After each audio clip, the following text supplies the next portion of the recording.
સુરતમાં ખાદ્ય પદાર્થોમાં ભેળસેળ રોકવા માટે ફૂડ વિભાગ એક્શનમાં આવ્યું છે. શહેરમાં મરી મસાલાનું વેચાણ કરતી સંસ્થાઓ સામે તપાસ અભિયાન હાથ ધરવામાં આવ્યું છે. સુરત શહેરમાં ભેળસેળયુક્ત ખાદ્ય પદાર્થો સામે ફૂડ વિભાગ દ્વારા ખાસ ડ્રાઈવ શરૂ કરવામાં આવી છે.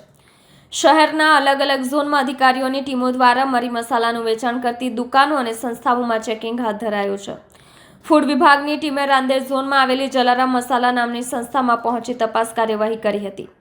અહીંથી લાલ મરચું, હળદર અને ધાણા જીરા સહિત વિવિધ મસાલાના સેમ્પલ લેવામાં આવ્યા હતા. અધિકારીઓએ મસાલાના નમૂનાઓ સીલ કરી વધુ તપાસ માટે પબ્લિક હેલ્થ લેબોરેટરીમાં મોકલ્યા છે. લેબોરેટરીમાં ગુણવત્તા અને ભેળસેળની તપાસ બાદ રિપોર્ટ તૈયાર કરવામાં આવશે.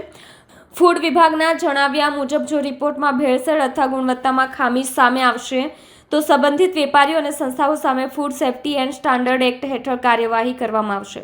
શહેરના લોકોના આરોગ્ય સાથે ચેડા ન થાય તે માટે આગામી દિવસોમાં આ પ્રકારની તપાસ વધુ તેજ બનાવવામાં આવશે તેવી માહિતી વિભાગ દ્વારા આપવામાં આવી છે. H S. Patel, food safety officer, Surat મહાનગરપાલિકા.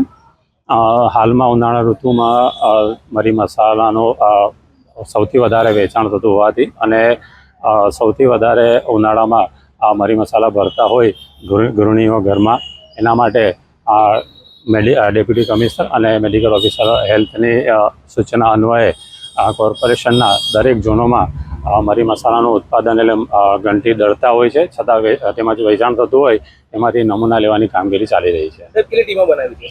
હાલમાં 4 ટીમો બનાવવામાં આવી છે અને એ એક રાંદેર ઝોનમાં, એક વરાછા ઝોનમાં અને એક અઠવા ઝોનમાં આ મુજબની કામગીરી ચાલી રહી છે. કઈ રીતે આ લોકો ભેળસેળ કરતા હોય છે? ભેળસેળમાં મરી મસાલામાં ભેળસેળનું પ્રમાણ તો હવે નથી જોવા મળતું, પણ એના જે સ્ટાન્ડર્ડ જે નક્કી કર્યા છે ફૂડ સેફ્ટી સ્ટાન્ડર્ડ એક મુજબના, તો તે મુજબનું છે કે નહીં એના માટે નમૂના લઈ આપણે લેબમાં મોકલવામાં આવે છે અને એનો રિઝલ્ટ આવ્યા બાદ ફૂડ સેફ્ટી સ્ટાન્ડર્ડ એક મુજબ આગળની કાર્યવાહી કરવામાં આવશે. રિપોર્ટ ક્યારે આવશે ને ત્યારબાદ કઈ પ્રકારની? હા, નિયમ પ્રમાણે તો રિપોર્ટ 14 દિવસમાં આવે છે, પણ અમે બને એટલું જલ્દી રિપોર્ટ લઈ એ લોકો સામે જો એવી કંઈ ત્રુટિ આવે તો એમાં કાર્યવાહી કરવામાં આવશે.